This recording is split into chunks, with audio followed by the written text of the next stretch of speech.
Okay, everybody, welcome back. This is Liran Koren. For those who don't know me, I'm looking to buy a property at the auction today, and I wanted to take it as a case study. And I'm going to show you what I mean. There is a property over here that I'm going to do a search on, and I'm going to show you what you need to do really in order to prepare for the auction. What kind of title searches you need to do, what type of public recording searches you need to do, and title searches. So I'm gonna show you in real time. Right now it's 9 o'clock and the auction is gonna start around 10 o'clock. So I'm gonna prepare for a couple of sales here, and I'm gonna show you exactly how I do it.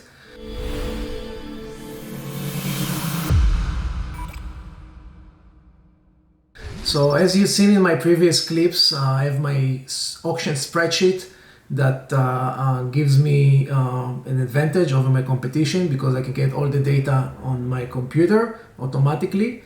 I'm gonna go over the fields that I have again, just to make sure you understand what you're looking at. So I have the case number, that's the clerk of court case number. I can use this case number to go to the docket itself and look at the complaint or anything else, or any motions that were filed against that case. I can go here and I can check it out. I use that in cases where I am bidding on a property. I want to see if there is somebody file a motion to stop a sale or to cancel a sale or maybe bankruptcy. So before I'm actually bidding, I'm always looking at that docket to make sure there is nothing funny is going on with that case that I'm bidding on. The reason for that, I don't want my money to get tied at the auction. Yes, I'm gonna get my money back if there was a mistake or if there was a party that filed a motion to cancel sale and the clerk still went ahead and bought it for sale, and it wasn't supposed to be like that. I'm still gonna get my money, but my money can get tied. So I'm always, before I bid, I always check the case docket. And I think I showed it a couple of times in my videos. I'm gonna go over it again. The other information that I have the plaintiff. I have the plaintiff name. I know who is the plaintiff that is actually initiating the foreclosure. And that helps me to understand if what type of party is actually foreclosing. As you can see here, most of those plaintiffs, they are plaintiffs that are actually familiar. So you can see Deutsche Bank, you can see Wells Fargo, and it's a bank foreclosing. The only thing you need to do is to find out if it's a first lien position or a second lien position, if it's a first mortgage or it's a second mortgage. And that's very important. So I can see all the plaintiffs here, and I can kind of understand who are they. So I have Bank of New York, and I have all these companies and banks that I already know that are actually banks, and that helps me a lot to understand who is the plaintiff, who is suing. So I'm also have the defendant over here. It's the owner of the property that is being foreclosed. Okay, that helps me to do my title searches as well, and helps me to kind of see who is the owner. Is that a trust? Is that an LLC? Is that an individual? It's kind of helping understand who is the owner. And over here, I have the judgment. This is what's owed to the bank, basically, or to the plaintiff, let's call it this way. Whoever is bringing the foreclosure action, this is what is owed to them. And this is basically the reason they filed the foreclosure. They want to exercise their claim. They want to get the money back. They have a judgment. They have a money judgment that they want to recover, and they're using that money judgment to bring the property to the auction, and then they're gonna get paid up to that judgment amount. So, say for example, if somebody were bidding here $300,000, there would be $60,000 left, and the plaintiff would only get the $241,000 judgment. They can file for additional costs and stuff like that, but they can only get what they're owed, and the rest of that's supposed to go to the defendant if they file a motion for surplus at that case. So that's very important to understand what the judgment is, and what's everybody's interest, and what's their right and what's their strength as well. So besides that, I also have the plaintiff bid. Okay, this is synced with the auction website. So all the bids you're gonna see here, it's actually syncing to my website. The way I do it is like I presented in my previous videos. I can just click on update auction, like I'm gonna do right now here, because it's a very quick process, and today we don't have many sales that are going on. I'm gonna just take this opportunity and run the second step again to show you what I mean. What I mean by saying that the bids and the judgments and the cancellations are actually updated automatically, real time for me when I click that button. So all the cancellations, as you can see right now, one property was disappeared. The time is 9:06. The auction is starting at 10 o'clock. And from out of those 11 cases, you can stay maybe with 6 or 7 cases that are gonna get canceled. So I can be checking a property right now, walking and going outside and checking that property, and at the same time I can get canceled, so I can waste my time. So before the auction, every 5 or 10 minutes, I would update the auction, and that would allow me to see which properties were canceled, and those properties are gonna be eliminated from my list. Okay, and that also helps me to understand if anything has changed in terms of bid. Okay, sometimes last time the bid comes, the plaintiff puts his bid, and people don't see it and they're not prepared for it.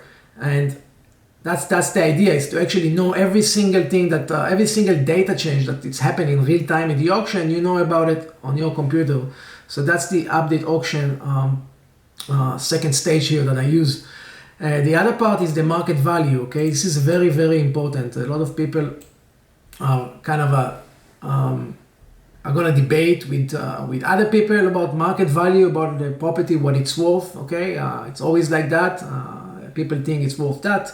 Other people think it's worth this. The question is what is the price you can move it?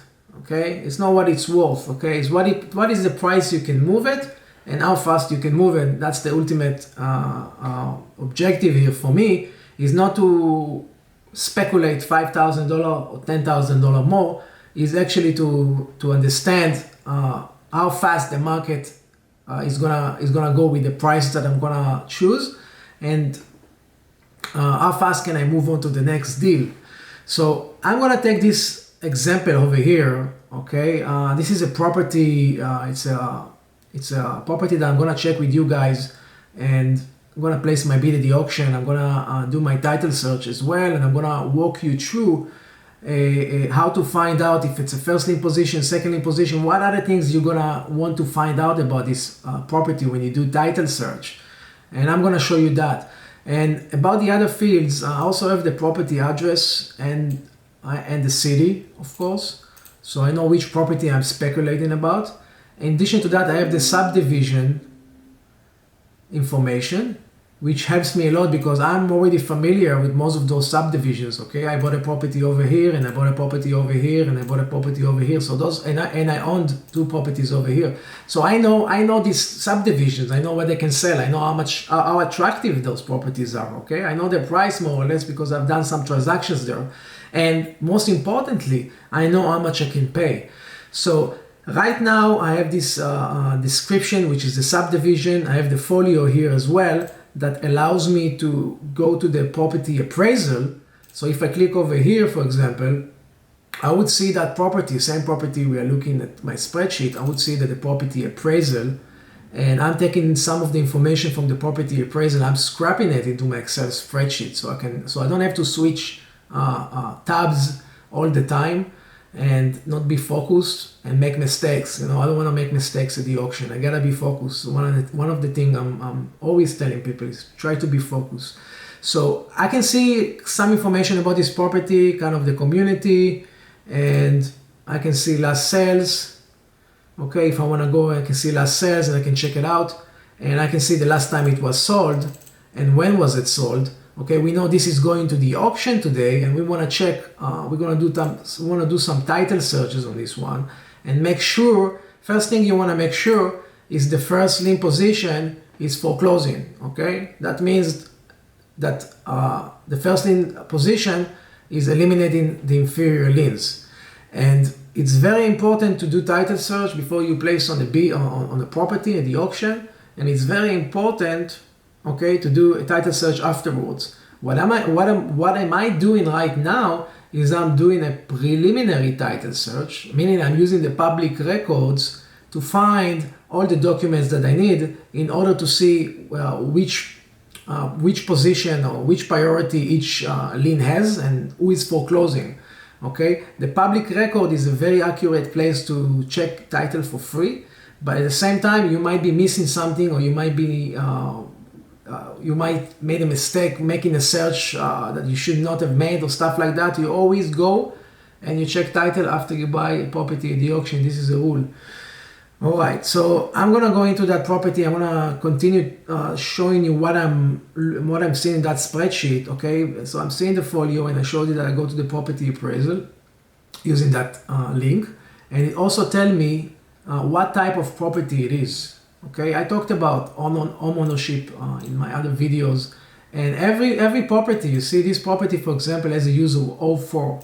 Every property in every county, in every property appraisal website you're gonna get into, you're gonna see you have residential codes for properties and you have commercial codes for properties.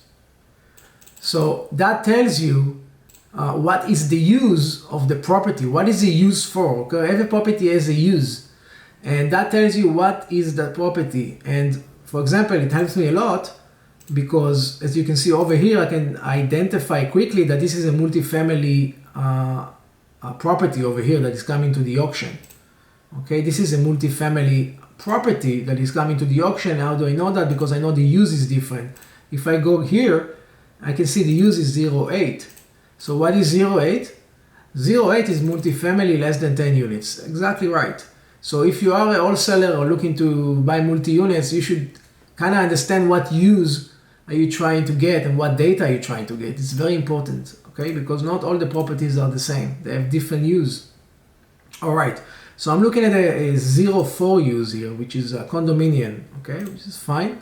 That's what I wanted to bid on, and that's what I'm going to look into further right now. So I have the information here. I have the one bedroom, one bath, 708 square footage, and I also have the MLS information. I showed you in my other videos how I scrap comps, pictures, and the MLS information for each property using the folio automatically. So that actually helps me a lot because I don't need to log into the MLS right now and look for what's going on with that property. I can just click, and this is the actual PDF on my computer. Okay, everything is downloaded into my computer, and I don't need to waste my time logging in, and validating my credentials, doing my searches, and etc. That's going to take me too much time. I need to know what searches am I looking for and how can I generate them automatically,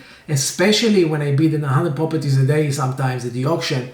You move from one property to another very, very quickly. And the more information you have, the more confident you're going to be in terms of placing a bid.